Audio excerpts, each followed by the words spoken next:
உதவி பேராசிரியர் பணி நியமன தேர்வான செட் தேர்வில் குளறுபடிகள் நடைபெற்றுள்ளதாக தேர்வர்கள் குற்றம் சாட்டியுள்ளனர்.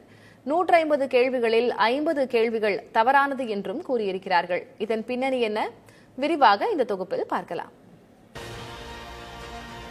பல்கலைக்கழகங்கள் மற்றும் கல்லூரிகளில் உதவி பேராசிரியராக பணிபுரிய செட் எனப்படும் மாநில தகுதி தேர்வு மற்றும் நெட் எனப்படும் தேசிய தகுதி தேர்வுகளில் தேர்ச்சி பெற்றிருக்க வேண்டும். நெட் தேர்வை ஆண்டுதோறும் மத்திய அரசு நடத்தி வருகிறது. ஆனால் மாநில தகுதி தேர்வு 2018ஆம் ஆண்டுக்கு பிறகு நடத்தப்படவில்லை. கடந்த ஆண்டு நடத்தப்படும் என அறிவிப்பு வெளியாகி தொழில்நுட்ப கோளாறு காரணமாக ஒத்திவைக்கப்பட்டது. இப்படியான சூழலில் தமிழ்நாடு ஆசிரியர் தேர்வு வாரியம் மூலம் மாநில தகுதி தேர்வு கடந்த 6, 7, 8, 9 ஆகிய தேதிகளில் கணினி வாயிலாக நடத்தப்பட்டது. இதில் 99,178 பேர் 43 பாடப்பிரிவுகளில் தேர்வுகளை எழுதினர். மத்திய தேர்வுகளில் முதலில் விடைத்தாள் நகல் வெளியிடப்பட்டு கேள்விகளுக்கான பதில்கள் வெளியிடப்படும்.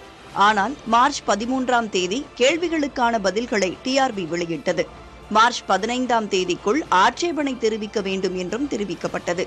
அதில் 150 கேள்விகளில் 50 கேள்விகளுக்கான பதில்கள் தவறாக இருந்ததாக தேர்வர்கள் குற்றஞ்சாட்டினர். ஆனால் இதனை நிரூபிக்க ஒரு புத்தகத்தை சான்றாக காட்ட வேண்டும் என்பதால் சிக்கல்கள் நீடிக்கின்றன. இதற்கு ஒரு தீர்வு வேண்டும் என்கிறார்கள் தேர்வர்கள். டிஆர்பி போர்டு எல்லாமே தலைகீழா பண்ணிட்டு இருக்காங்க. ஃபர்ஸ்ட் ஆன்சர் கீ விட்டுருக்காங்க. அதாவது கரெக்டா விட்டுருக்காங்களா, அதுல வந்து paper 1, paper 2 questions totally collapse. காலையில் எழுதுவனுக்கு அந்த விடைத்தாளுக்கான பதில் வந்து ஆன்சர் கீ சாயந்தரம் விட்டுருக்காங்க. சாயந்தரம் காலையில் மாற்றி அவங்க வந்து ஆன்சர் கீ குளறுபடி பண்ணியிருக்காங்க.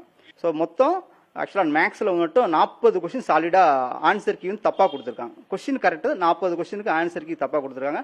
நிறைய கொஸ்டினுக்கு வந்து இப்போ 4 ஆப்ஷன் கொடுத்துருக்காங்கன்னா 1 தான் எக்ஸாக்டாக கரெக்டாக இருக்கும், 3 தப்பாக இருக்கும். சரிங்களா? அதுதான் இது. இவங்க என்ன பண்ணியிருக்காங்கன்னா 2 கொஸ்டின் கரெக்டாக இருக்கு. அப்போ அவங்க என்ன பண்ணுவாங்க, 2 கொஸ்டின் 3 கொஸ்டினுமே சில இதுக்கு கரெக்டாக இருக்கு. இந்த விவகாரம் தொடர்பாக டீச்சர்ஸ் ரெக்ரூட்மெண்ட் போர்டிடம் தொடர்பு கொண்டு பேசிய போது சரியான விளக்கம் அளிக்க மறுப்பு தெரிவித்து விட்டனர். அதே நேரத்தில் விரைவில் அறிக்கை வெளியாகும் எனவும் எதிர்பார்க்கப்படுகிறது.